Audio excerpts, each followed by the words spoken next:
हार्डी-वेनबर्ग्स equation या इसका principal basically evolution में काफी चाव से पढ़ा जाता है, ठीक है ना। इवोल्यूशन का एक हिस्सा है,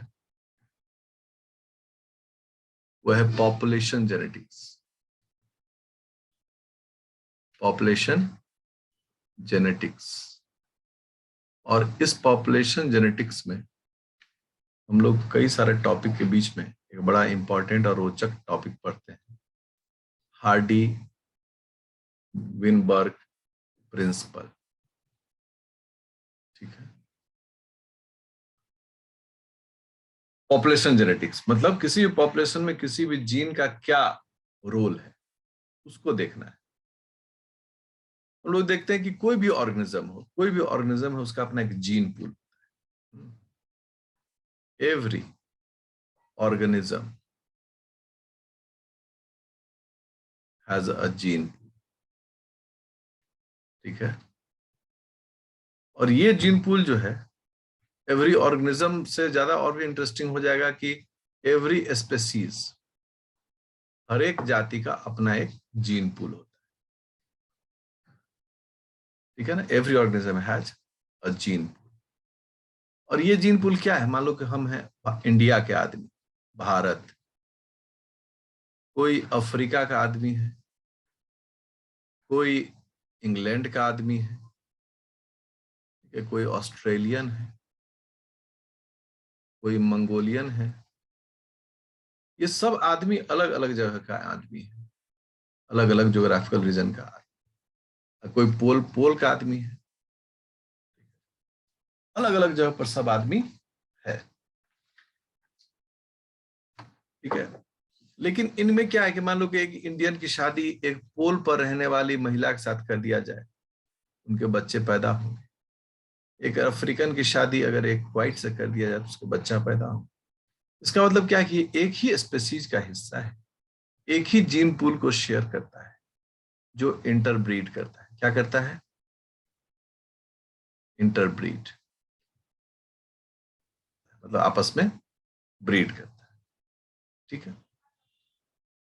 इसका मतलब है कि इस पूरे जीन पूल का जो सम होगा वो एक ही होगा, चाहे कितना भी डाइवर्सिटी हो, लेकिन पूरे जीन्स का जितना भी फ्रीक्वेंसी है, सारे एलिल्स का, सारे पॉपुलेशन का, आपस में ही चेंज करेंगे। मतलब एक इसका जीन इसमें चला जाएगा, इसका जीन इसमें आ जाएगा, इसका एलील इसमें आ जाएगा, इसका एलील, मतलब आपसे में आएगा। ऐसा नहीं होगा एक ह्यूमन का एलील कबूतर में चल जाएगा, ऐसा कभी नहीं होगा, क्योंकि ह्यूमन और कबूतर इंटरब्रीड नहीं कर सकते। इस चीज को लिखा जाता है क्या? The frequency. किसका frequency? The frequency of all alleles, जितने भी alleles, all alleles of all genes of an organism, genes of an organism, एक ऑर्गेनिज्म का या एक पॉपुलेशन का या एक स्पीसीज ऑफ अ पॉपुलेशन, ठीक है। बोला कि ये जो है ना, कितना भी चेंज कर लो, बट ये लगभग लगभग एक ही होता है। The frequency of all alleles of all genes of a population is called population genetics. इसको हम लोग क्या कहते हैं? पॉपुलेशन जेनेटिक्स कहते हैं। अब कोई ठंडा प्रदेश में रह रहा है तो ऑब्वियसली वाला जीन ज्यादा डोमिनेट करेगा। कोई गर्म प्रदेश में रह रहा है तो उसका गर्म वाला ज्यादा डोमिनेट करेगा, क्योंकि जो जिस इकोसिस्टम में रह रहा है उस इकोसिस्टम का प्रभाव उस पर रहेगा, ताकि वो वहां पर अपने आप को बचा सके, बचा के रख सके। तो एकदम गोरे हो जाएंगे, एकदम काले हो जाएंगे, तो व्हाइट हेयर हो जाएगा, तो एकदम डार्क करली हेयर हो जाएगा, सब चीज। Population genetics and all alleles and genes, all allele and all genes show a genetic equilibrium। Genetic equilibrium कहने का मतलब है एक इक्विलिब्रियम में ही सारे दिखते हैं। जैसे कि एक तालाब में सब पानी इधरे से उधरे करते रहिए तालाब में, तो तालाब का जो अमाउंट है वो हमेशा। अब हुआ क्या कि हार्डी विनबर्ग प्रिंसिपल इसी से संबंधित है कि Hardy Weinberg principal is applied on, किस पर अप्लाई करते हैं हम लोग, क्या उसके कैरेक्टरिस्टिक फीचर होते हैं। सबसे पहला कि पॉपुलेशन बहुत बड़ा होना चाहिए, हम इसको बोलते हैं लार्ज पॉपुलेशन। लार्ज पॉपुलेशन मतलब बहुत बड़े इलाके में बहुत बड़ा पॉपुलेशन। मान लो कि छोटा सा चुटिया का पॉपुलेशन नहीं काउंट होगा, लेकिन पूरे देश, भारत देश का पॉपुलेशन बिल्कुल काउंट हो जाएगा, क्योंकि ये बहुत बड़ा पॉपुलेशन। दूसरा क्या कहता है, रैंडम मेटिंग, किसी को कुछ पता नहीं है कि किसकी शादी किससे हो जाएगा, किसका किससे बच्चा हो, रैंडम मेटिंग होता है। ठीक है, अब तो ग्लोबल दुनिया है, हम लोग सब जानते हैं कि लोग जहां जाता है लड़का लड़की उधर ही अपना शादी वादी कर लिया। तो जीन का जो मिक्सिंग है उसको होने की संभावना बहुत ज्यादा होती है। जैसे मेरा एक दोस्त था, तो यूक्रेनी लड़की से शादी कर लिया, तो अब ऐसे सोचिए कि कितना दूर दूर दोनों का अपना था जीन पूल, लेकिन उनके बच्चे जो है वो कॉमन जीन पूल को लेकर। साथ क्या कह रहा है, नो माइग्रेशन, किसी भी तरह का माइग्रेशन नहीं होना चाहिए, जो इतना बड़ा है इलाका उस इलाके में ही होना चाहिए। ठीक है।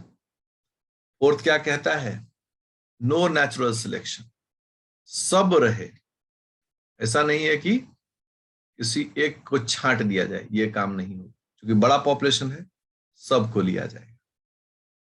ठीक है।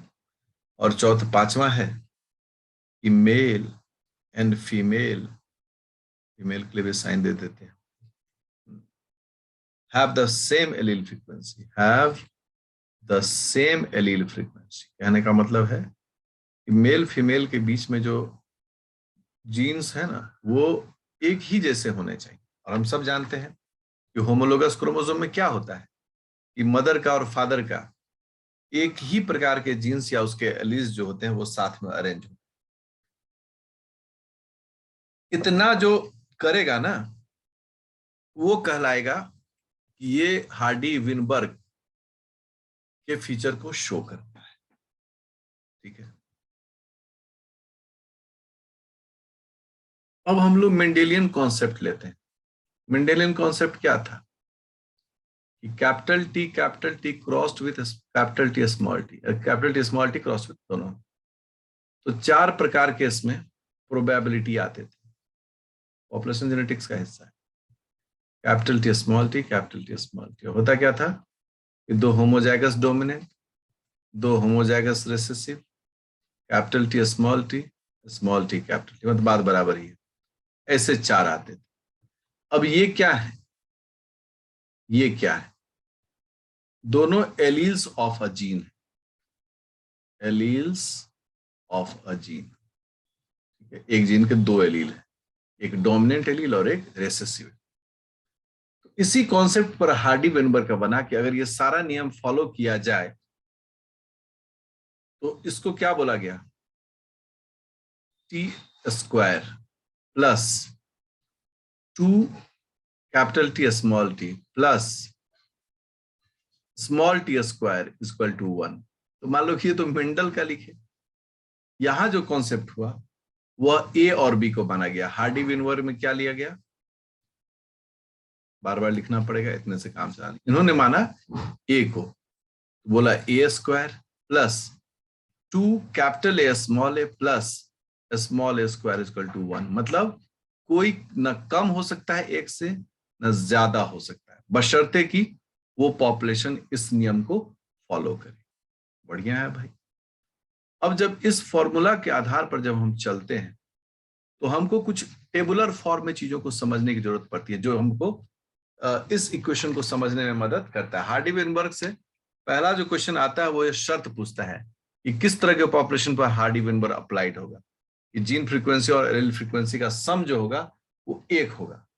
ये चीज का जो लिखे थे 4-5 पॉइंट उसको दिमाग में। दूसरा ये फॉर्मूला है, ठीक है। अब देखिए एक टेबल बनाते हैं, पोटेंशियल ऑफ स्प्रिंग्स, ठीक है।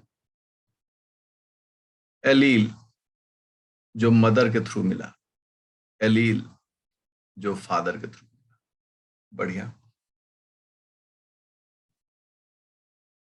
Probability, probability allele is transmitted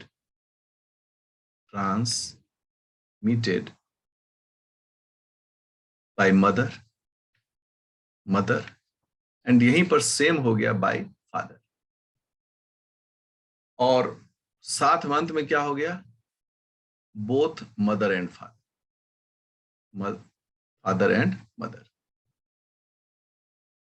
इसको सिंबॉलिक भी देख लें हम लोग, किस सिंबल में इसको स्टडी करते हैं। जैसे कि अगर potential of springs capital A हो दोनों, और माने कि मदर से कैपिटल ए आया है, फादर से भी कैपिटल ए आया है, ठीक है ना। तो अब यहां प्रोबेबिलिटी के लिए यहां टर्म लिखा गया, मदर के लिए P, फादर के लिए Q, और यहां हो गया P इंटू Q, ठीक है। क्योंकि देखिए कि P और Q दोनों सिमिलर है, यहां पर इस A को आप P मान लीजिए, इस A को आप Q मान लीजिए, दोनों सिमिलर हो गया, कैपिटल ए कैपिटल है, इसका मतलब हो गया, इसका मतलब हो गया कि ये हो गया P स्क्वायर, सब स्मॉल लेटर है, याद रखिए, ठीक है। दूसरा लेते हैं, दूसरा क्या था, कैपिटल ए स्मॉल, इसमें मदर कैपिटल ए है, स्मॉल p, फादर स्मॉल ए है, q, ये पी क्यू में हम इसको निरूपित करते हैं। अब p into q equal to, अब यहां पर क्या आ गया, पी क्यू, क्योंकि दोनों अलग अलग है, कैपिटल ए और स्मॉल ए। फिर स्मॉल ए कैपिटल ए, यहाँ स्मॉल ए मदर हो गए, कैपिटल ए फादर हो गए, कथा कहानी में ये भी पी क्यू आ गया, और अंत में दोनों स्मॉल ए, ये भी स्मॉल ए, ये भी स्मॉल ए, आ गया क्यू स्क्वायर। ये आपके चार फॉर्मुलेशन हो गए, कि p square plus 2pq plus q square equal to 1, यही Hardy Weinberg equation. p represents, p किसको रिप्रेजेंट करता है, होमोजाइगस डोमिनेंट जो है, कैपिटल ए, इसको हम लोग बोलते हैं पी स्क्वायर, और होमोजाइगस रिसेसिव जो है उसको कहते हैं क्यू स्क्वायर, और जो हेट्रोजाइगस है, जाइगस, जिसे कैपिटल ए स्मॉल ए या स्मॉल ए कैपिटल ए कहते हैं, उसे बोलते हैं पी क्यू। फंडा क्लियर हो गया। अब आते हैं टेबल पर, देखिए ये टेबल हो गया, कैपिटल ए स्मॉल ए, क्योंकि क्रॉस टेबल आप सब जानते हैं, इसलिए आपके लिए आसानी है, capital A capital A, capital small A capital A, small बन गया। अब क्या है कि अगर आप गौर करें तो टोटल इसमें कितने ए कितने हैं, टोटल काउंट करें, 1 2 3 4, 4 है। स्मॉल ए कितना है, 1 2 3 4, स्मॉल ए भी 4 है। कैपिटल ए को अगर हम P मानते हैं और स्मॉल ए को अगर हम Q मानते हैं, इसका मतलब P भी 4 है और Q भी 4 है।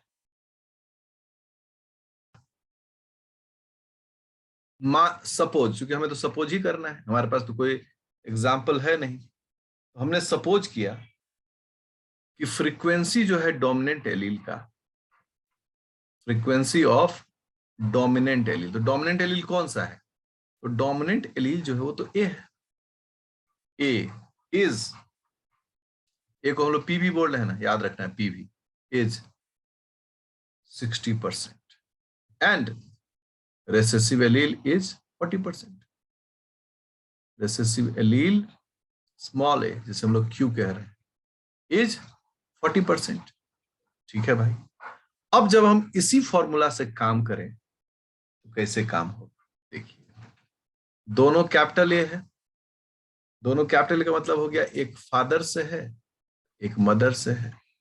तो फादर का 0.6, क्योंकि जब हम उसको 100% लाएंगे तो 0.6 माना जाएगा 60% को, और मदर का भी 0.6, और जो पी जो पी स्क्वायर होगा, पी स्क्वायर वो क्या हो जाएगा 0.36। तो ये प्रोबेबिलिटी है डोमिनेंट एलील का।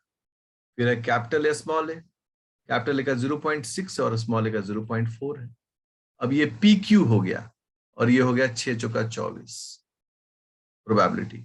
Small A capital A 0.4 into 0.6, अब ये हो गया QP हो गया, एंड इट इज ऑल्सो 0.2।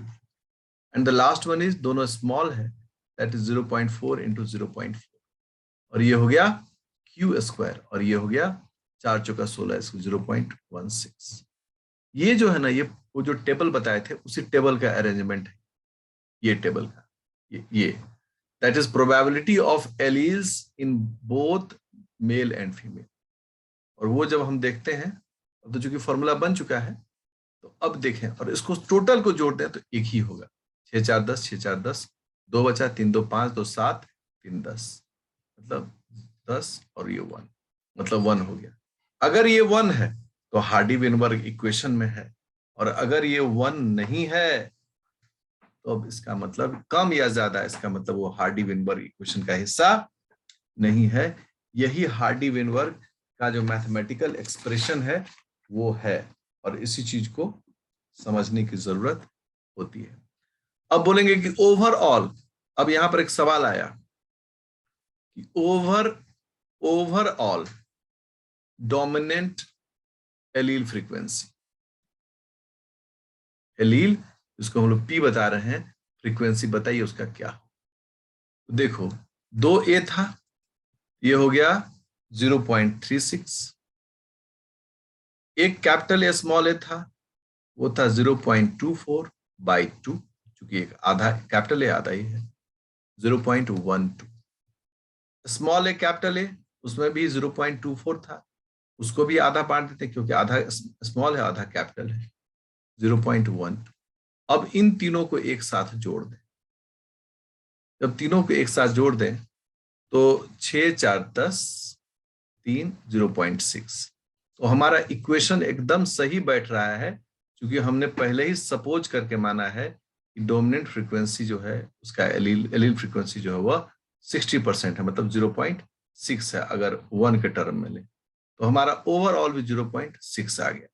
उसी तरह से कोई बोले कि स्मॉल वाला क्यू का ओवरऑल फ्रीक्वेंसी, क्यू एलील का ओवरऑल फ्रीक्वेंसी, ओवरऑल, तो हमारा आंसर हो जाएगा कि ऊपर वाला तो नहीं है, ए स्मॉल ए 0.24 है, स्मॉल ए को लेंगे तो इसको आधा कर देंगे, 0.12 हो गया। स्मॉल ए कैपिटल ए, इसको भी आधा कर देंगे, ये 0.12 हो गया। और दोनों जब स्मॉल ए है तो वो है 4 4 चौका 16, 0.16। अब इस तीनों को जोड़ दें तो कितना होगा, 2 2 4 6 4 10, 4, that is called 0.4 equal to 40%। तो इसका मतलब हो गया कि हार्डी विनबर्ग इक्वेशन जो है वो स्टेबल है, और इस प्रकार से हार्डी विनबर्ग इक्वेशन को पढ़ा और एक्सप्लेन किया जाता है।